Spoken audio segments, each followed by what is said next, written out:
fatturazione elettronica è una nuova gabella sulle imprese che fa più prendere paura per l'aspetto burocratico che per quello economico, ma che comunque sommando uno all'altro è un qualcosa in più che va a costare senza semplificare il nulla.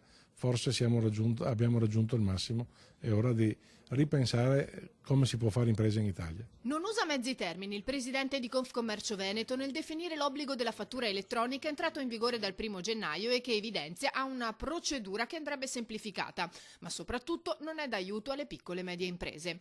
Zanon tocca poi un altro tema importante, quello dei saldi, che a suo avviso con inizio a gennaio non sono tali. Così come sono, in ogni caso non soddisfano più la vera esigenza per cui sono nati.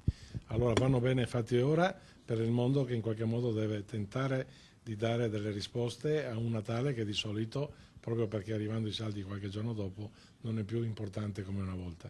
Dalle altre parti c'è anche la fortissima concorrenza di un mondo che utilizzando i social e utilizzando quelle che sono un po' i digitali che abbiamo in tasca tutti, oggi tutto l'anno ti offre possibilità, se non sono di saldi, di grandi sconti o di grandi proposte commerciali, insomma.